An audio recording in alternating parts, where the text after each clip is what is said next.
Welcome back to this new episode of Wisdoming Work, Neuro Nuggets, and Biz Bites. We are excited to dive into a topic that's been impacting both of us a lot lately. And it gets into the challenges that we experience when we can't seem to move from doing something to it actually becoming like part of our ways of being, the way that we get things done, or the way that we accomplish things, and we end up getting stuck. And we were just reflecting Mhm. on all the different ways that you can create habits. Atomic Habits was a really popular book, and but the fact is, even though you can create a habit and you know how to do it, which I think virtually everyone does, we still don't. We still don't change our lives. Like, as exciting as that book was and as popular as it was, there are still millions of people that are struggling every single day. And so even though it seems like, oh, just create a habit and then you'll bring that change, you'll bring that transformation, it doesn't always work that way. We often revert back to those patterns that have existed for far longer than the habit we're trying to put in place. But if we do it for 21 days, shouldn't it become a habit?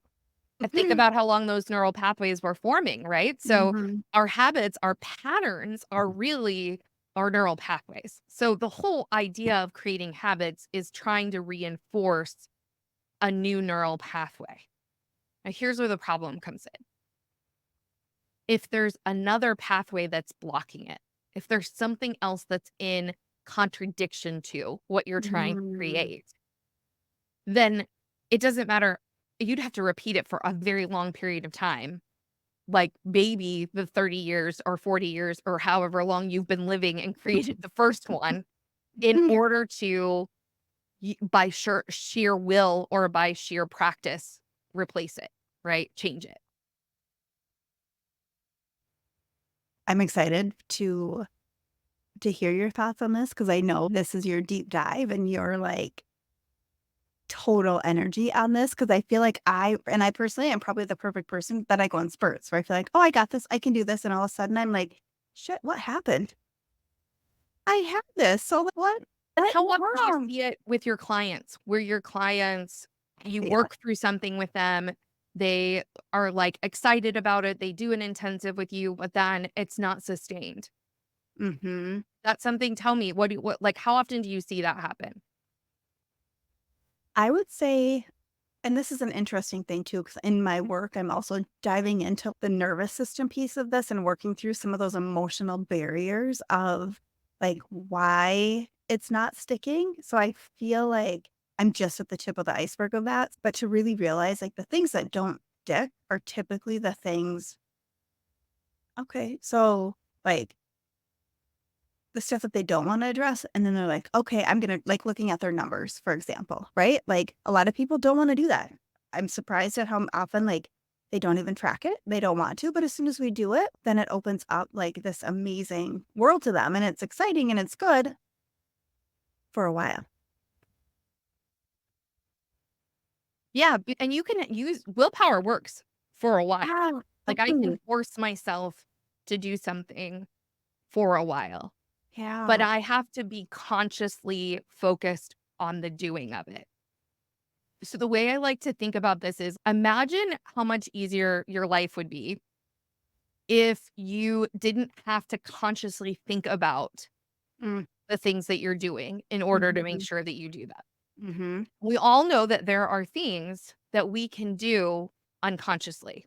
Mhm. But think back, this is my favorite example. If you think back to the first time you learned how to drive a car, okay? We Yeah. all went through it, and how stressful it was, either for us or for whoever was sitting on the front, right? Yeah. How Yeah. stressful was that? And we had to really think about each thing. Check your mirror, make sure nobody's in your Yeah. blind spot, turn on the blinker. Like, those were all things you had to consciously remember to do. Yeah. Fast forward, after years of driving, you can drive and forget the entire drive, right? You can Literally. literally go on autopilot. You Yeah. don't have to think about when to turn the blinker on every single time. You don't have to think about when to push the brakes your body responds because it's done it enough times that it what it's Mhm. supposed to do. So its subconscious is programmed to be able to do it. So it takes a lot less energy. Actually, our brains tend to go into that default relaxed creative mode when we're driving. A lot of people say they get like good ideas when they're driving Uh-huh. because driving doesn't require you to be like really focused and like Yeah. consciously thinking about everything you're doing. So your brain can relax enough to give you a creative insight or to have you think about something interesting or come up with an idea. Does that relate? Has that happened to you? Oh my gosh, yes, and you think about that, like, think of how much bandwidth is used, right? And I had 4 teenagers, so, like, thinking about, again, the stress and the things. I just had a video or a memory on Snapchat the other day from the first time I let my daughter drive, and she was like, "Oh my god," we were in a parking lot, and she could hardly even she's like, "I should have studied for this. I'm not ready for this." She couldn't even do the things, right? And now it's you just go and you don't think about it. So I think so is it just muscle memory? Do we just need to do something so many times? So it's muscle memory, but it's intentional integration, right? I'm Mhm. intentionally integrating those practices and I'm repeating it enough times and perfecting it enough times that I can do it successfully. And this is Mhm. where I feel so frustrated as I try to help people to understand what my programs do or what I've built and created because transformation, embodied transformation, where we actually rewire those neural pathways. So we actually change those ways of being so that it's not just a conscious new way of doing something, but it's we're getting to the point where we've created that new pathway, where we've practiced it and reinforced it and ingrained it. Takes a lot of thinking. Like it takes a lot of intentional effort to put all the pieces together in a way so that you keep creating those reinforced pathways. So you keep reinforcing those behaviors.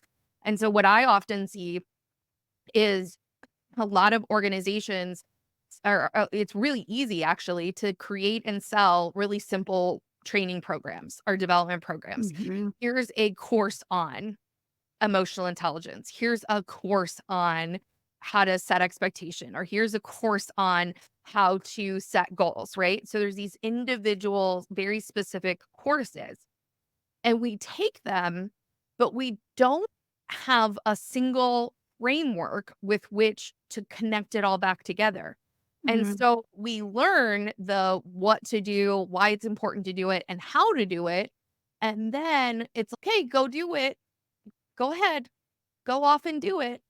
And we know how to do it, but we haven't created a system that ensures we're doing it either in the best way, right? So we might be doing it, but not very well, Right. or doing it to the point where we don't have to expend the energy focusing on it. And so most of the time, like we create we as leaders learn how to do something, right? Like we learn how to have a good conversation with employees about accountability, right? Or something like that. Mhm. And then we do it once or we maybe do it twice. And then we forget what that process was or what those steps were. And then we have to remind ourselves to do it the next time. What was that thing? Or can I pull that out or whatever? Mhm. And so it takes all this energy. And then what does that end up doing? What does it end up Yeah. meaning? We don't do it. No. We abandoned it because I only have so much energy. My brain can only do so much. It's gonna conserve energy, so it's gonna say, "Nope, that new pathway, that is too hard. Let's do it the easy way. This is the easy way. This is the easy way." And especially and it can relate to anything, right? It can be the easy way to dealing with nervous system dysregulation. It can be Mhm. the easy way to dealing with other our conflict with other people. Oh, I don't want to think about what emotions they're feeling or expressing empathy or those. I don't have time for that. Just I'm going to tell them what I think right now because that's what I want to do. And so then we just do that and we dismiss all the really smart things we've learned in lieu of efficiency and energy. And we're not even necessarily consciously I'm not saying people are bad and that they're consciously doing this, Correct. right? It's a body reaction to conserve energy.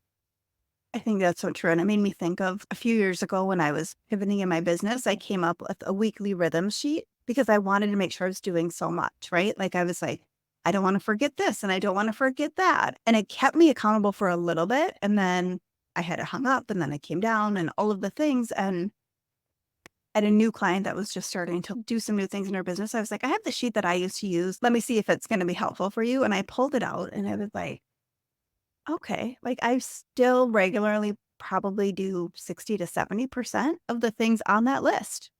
Right? Like so it was interesting to to think about that. Like, and the 30%, I was like, it just pivoted or I was like, not important. It was interesting to think about that. And when we do it intentionally, so for me, I spent a lot of time really focused on mindset and accountability for a number of Mhm. years where I really worked at it. Mhm. And those practices, I don't have to think about them anymore. I Ah, don't consciously go, "Oh, I need to call this person up to accountability." I'm able to just use that pattern. That it's just this is how I respond. Oh, this is an emotionally charged situation. My kids are freaking out. They're totally dysregulated. I know I need to calm myself and regulate myself.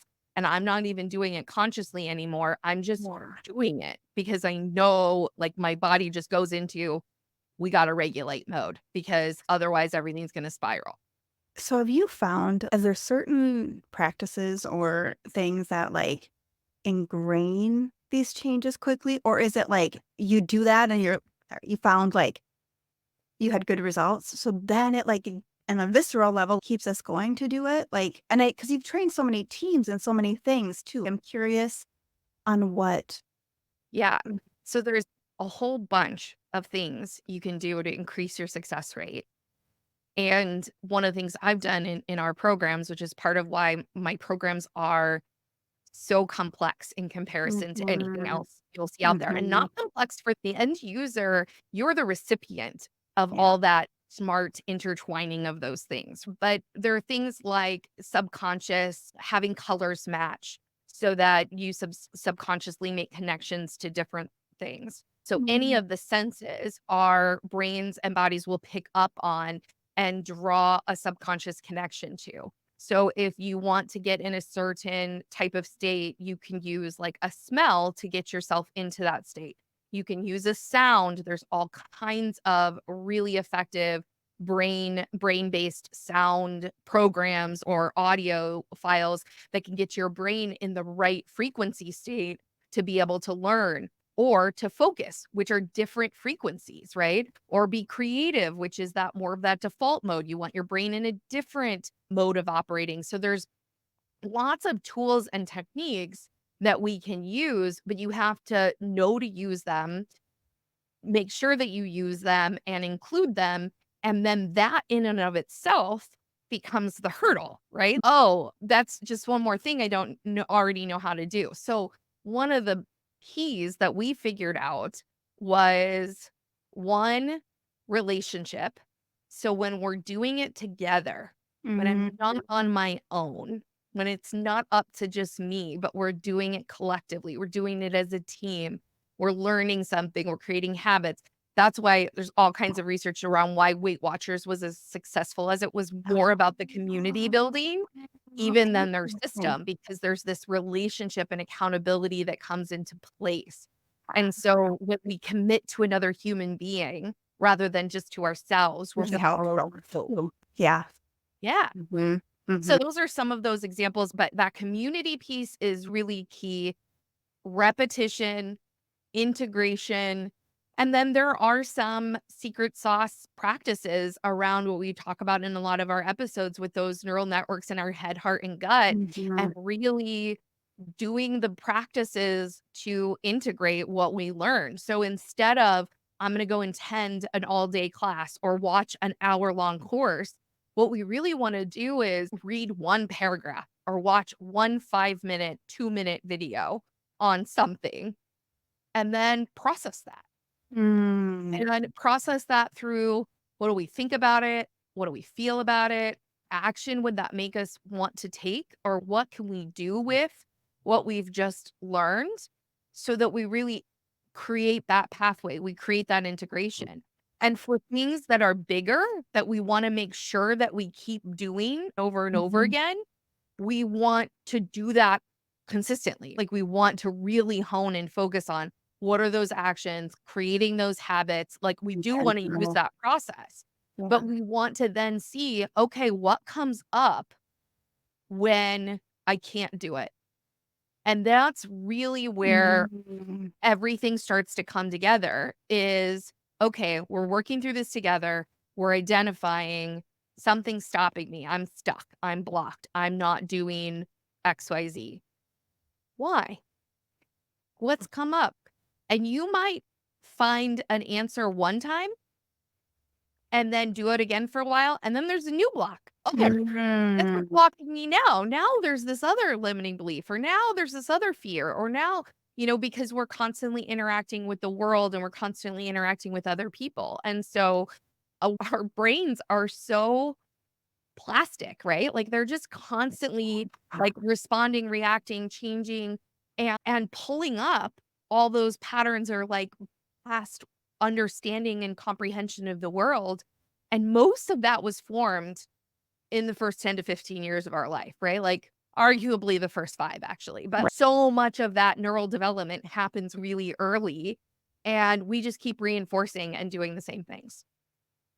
This is I geek out about this stuff. Like, you just can't even, and as you're saying that even about reading things and, like, then read a paragraph and process it, I am, like, famous for I love to read books on 1.5 or 2.0 because I wanna get it all in, but what I'm not doing then is exactly what you just said, sitting and thinking and processing it, right? But I'm like, "Oh, I just wanna have all the nuts and bolts and put them in," and then but more than half of the time, do I even absorb it? Probably not. But can I say I read the book? Yeah, sure can.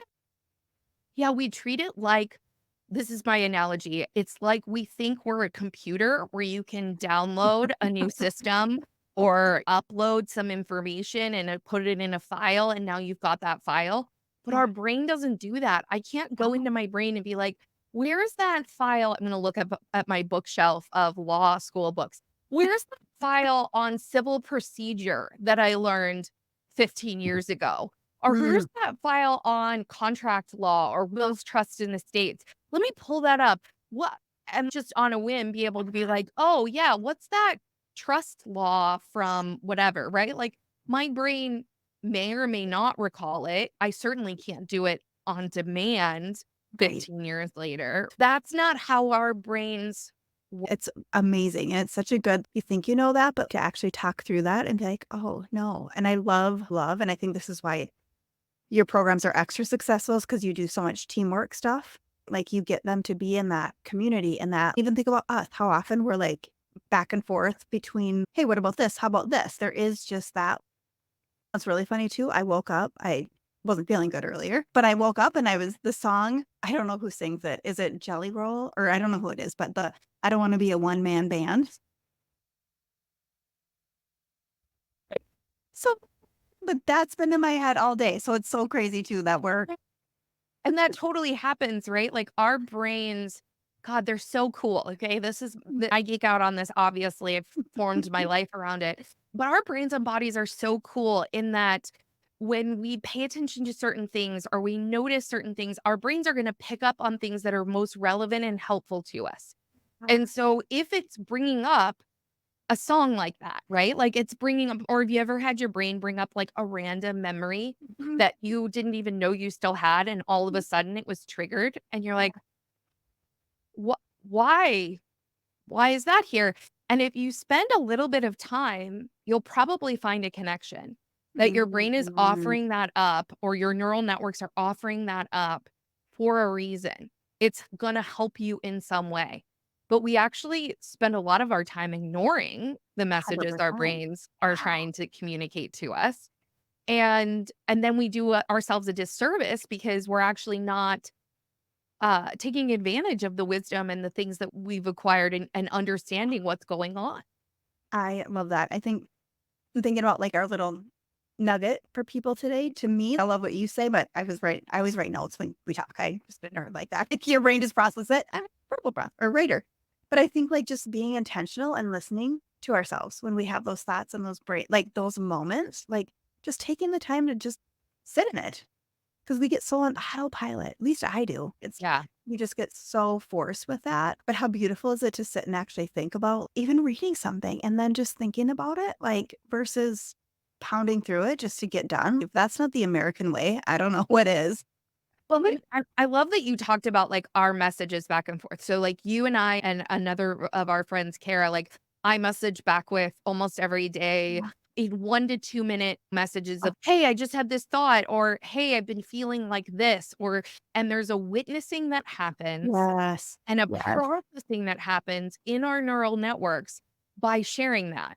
And then when we receive feedback back from somebody, right? "This is what I heard you say," or "This is what came to me when you were talking. I noticed this." Mhm. And I actually other people can help you notice things you don't notice about your own statements. And actually even sometimes just verbally processing, it's one of the ways of self-reflecting is to just actually record yourself verbally processing something as mm. if you're telling someone else, or you can tell it to someone else, ideally, because you'll suddenly have an insight because you're hearing yourself rather than just the thought playing in your head. And so that's one of the benefits of videoing or recording or even journaling, writing it out, is that you allow it to come out of your head or out of your body, and you get to then see and reflect on it or observe it. And that's then where those lessons and learning comes. And I would tell you, between you and Kara, I'm developing every single day in these 1 to 2 minute non-distractive activities. And it makes and this is where if we can change our paradigm of what leading and managing is, what if it were like that? Mm, Where, hey, my team member sends me a message. It doesn't even have to be live. Can be, but it doesn't always have to be. Hey, I'm really struggling today. I'm feeling down. I don't have a lot of energy. And then your leader, your performance partner messages back, "Hey, I get it. Sometimes we have tough days. Hey, here's a thought. Maybe think about what's the easiest thing you can go do and do that." Or what would bring you more energy? What would make you feel good? And so now you've got a little bit of connection, and actually you'll probably feel energy come into you just from having that interaction. absolutely. And even too, because I think sometimes it's also like the opposite when we're celebrating something. We're like, oh, I don't want to share that. I don't want to come off boastful or I don't want to be. But at the same time, too, like that, again, that woo, verbal processing is amazing. Even think what we just did. We are like, let's go podcast, right? We have a little idea of a topic, right? Or we'll start to talk about it. Okay, stop. Let's talk more about it like this. But like this little topic, we're 24 minutes in right now, right? That would never have happened if it was just in our head. Well, and that's the benefit of you do it as a team, because Yes. now we learned something and now we're gonna talk about it with each other. And it Yeah. doesn't have to take hours. I think that's the paradigm, that's the shift, the Mhm. change we have to think about is how do we integrate the our growth and development, our evolution on a personal and skills capabilities, self-awareness, competence level on all of those elements. How do we integrate that in a way that works rather than all the, pardon my language, bullshit stuff that so many organizations are spending their time doing that Mhm. create just busy work and don't have that meaningful impact. Yeah, I know. I love it. So what are we going to tell people? What can they do right now? Like what can be the nugget, the easy thing that they can. One, like, what I would suggest doing is finding a performance partner, whether it's your manager or somebody else. Find somebody where you can reflect with, where you can Mhm. interact with, talk about things that are happening, going on. And actually, don't make it your manager. Make it somebody else. Make it somebody Wow. who there's no like weird dynamic behind between or power relationship, just Mhm. where there's no like ulterior motive to any of the communications other than just to support each other, and start doing it. Respond to Mhm. anything, read blog articles, watch these videos, and then go digest it with a friend. Mhm. I love that. Absolutely. I think that's great. And just being intentional, right? Like that and just that focus. Calm, just sit, take some breaths, do that and let it process. And these calls are always so good too. Cause I'm like, I feel like I've been on room, like just that like super high, get stuff done. Like you said too, we just have so much you want to get so much done in the course of a day, but just slow down and we're going to absorb and do 10 times more by Yeah, doing and that. and that's the important part is we all know that powering through and I'm guilty as anyone. We all know that powering through doesn't always equate to better outcomes. Now, there are Mhm. times where you're in really good focus and you should take advantage of it, Yep. do it. Yep. I'm not saying no, but just pay attention to how you're feeling. Are you energized and excited and that's why you're Yeah. still going? Or are Exactly. you still going because you're punishing yourself or you feel like you can't until you hit XYZ target or something along those lines? I feel like that's a whole nother topic right there that we could dive into. Well, and I wanna add here because I really think I'm gonna open up a community here at some point to invite people to be able to just join and share and do some of this performance partnering. Ah, Not necessarily you don't have to go through all my programs, but yeah. something where you can get in and get to ask questions or Mm, engage love or that. interact. So that's coming. I'm gonna release something next month. Next month is an exciting month for me, It is. and we'll do another episode on that. But for now, Awesome. find a performance partner and Mhm. keep an eye out because we're gonna release something to so that you could have a performance partner community. I love that so much. Like I always say, a business bestie, like that's like a whole nother level of it's just important that the cohesiveness and community, you just can't. We need it more than ever. I love it. Thank you Exciting. to everybody to listening, and we'll be back for another episode whenever we get back together to release one.